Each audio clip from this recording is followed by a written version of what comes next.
I was the head of education, PhD, all that stuff. I go home and ask him, said, why don't we learn about money in school?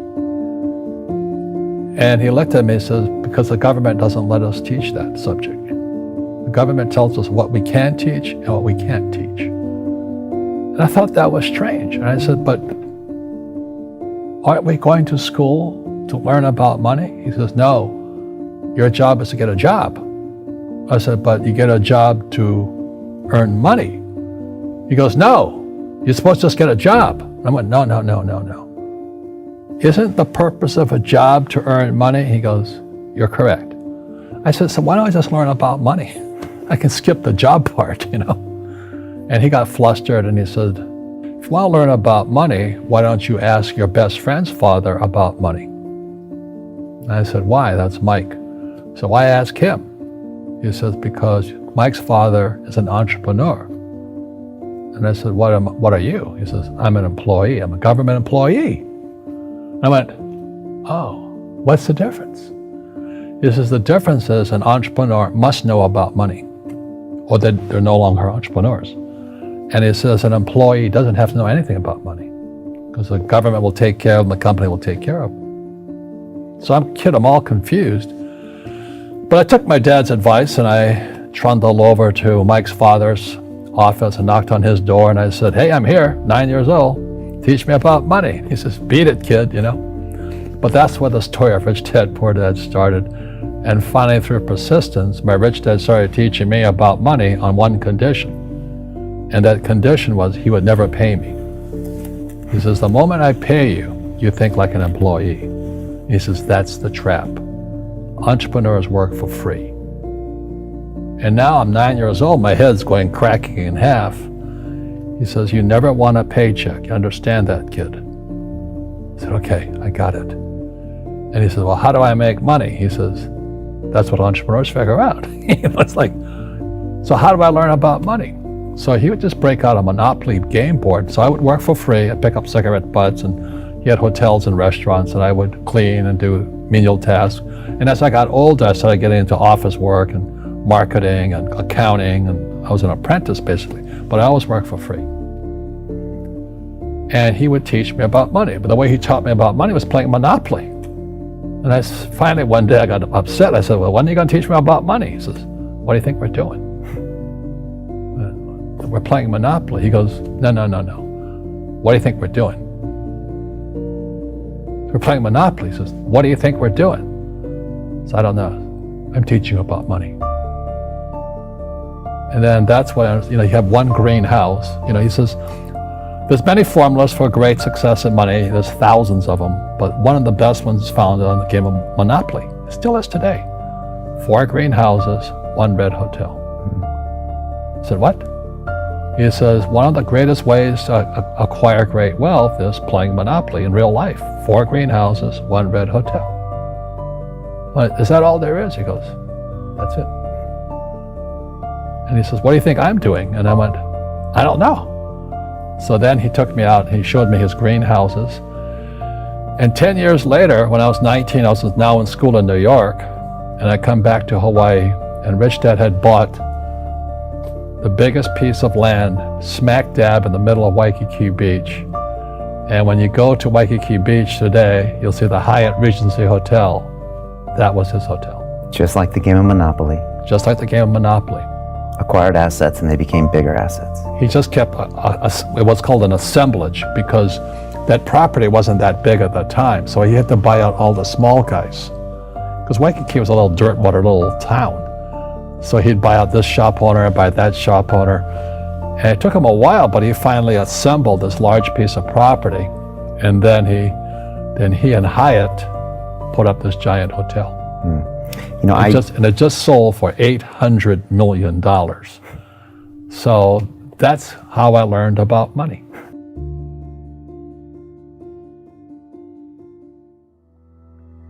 I've had financial crashes. I've had people stab me in the back, but they're all good because I grow from it. That's spirituality. Right. People who are afraid of making mistakes, like they teach in school, they don't ever grow. Because spirituality is there's good and there's bad, there's right and there's wrong, there's up and there's down. most people only want to be right. They only want to be positive. Well, you can't have that. That's not reality. Well, I wasn't poor by most people's standards, but I came from a family with a poor attitude, if you know what I mean. Because rich, poor, middle class, poverty starts with a fundamental attitude. Poverty is passed on. It's taught in your families. And middle class is taught in families. And so the people right now who are sitting at home, who are struggling financially or worried about money or unhappy, they may be making a lot of money, but unhappy with what they're doing, it was probably taught to you. You know, your super ego was taught, get a job, work hard, or you'll never be rich, or the rich are evil, or whatever. The school system will never teach you about money. The school system was designed to teach you to be an employee, which is important, or a doctor or a lawyer, a specialist, but never about money.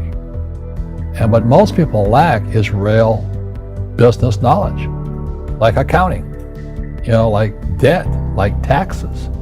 You got to know that stuff, but they don't teach it in school to anybody. So, and then when people ask me, how did your rich dad learn this when your poor dad, a PhD, didn't?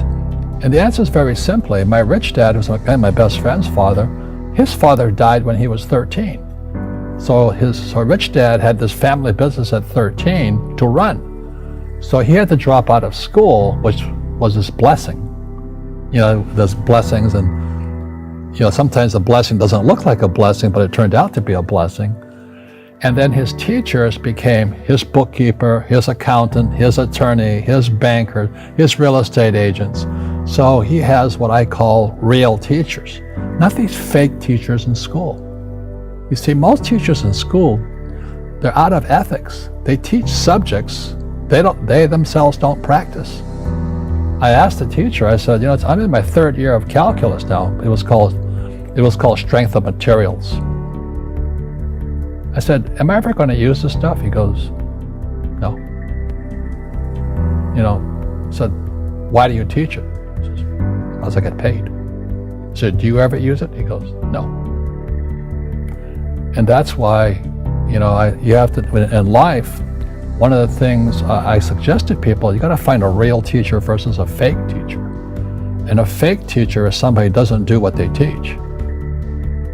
And a real teacher is doing what they teach every day. So my accountants, my attorneys, they're in it every single day. That's how I learn, because every day I'm solving problems in my business. So I have accountants and attorneys and bankers and all these people on speed dial because I'm solving problems with my team. I see you giving this knowledge out, and yeah. Do the rich people cringe and say, don't tell them that, Rob? Yes. Don't tell people what you know. Right. Keep them poor. But, unfortunately, the poor, as was in the Bible, I'm not real religious, the poor will always be amongst us because it starts up here. Right, it's that fear mentality. It's in their words, and the words become flesh. Again, I'm not really religious. I flunked out of Sunday school also. But when they say I can't afford it or I can't do that, they go down. They become what they say. My PhD daddy says, what do you think I am, made of money? I can't afford that. And my rich dad would say, that's why he's poor. Poor people say, I can't afford it, I can't do that, I don't have time. Because it's an escape. It's an escape, you know what I mean? It's easy to say, I can't afford it. And your rich dad used to say what instead of, I can't afford it? How can I afford it? How can I do that? What would it take? Or why should I do that? He says that a question opens the mind, a statement closes the mind. See, when you say, I can't afford it, your mind shuts down and you become what you say. Rugby is a team sport, but so is soccer. The rules are different. And other people are golfers. They play by themselves. And so everybody's different. So my game financially is business, number one. Second is real estate. So what I say to young people is, you find your game.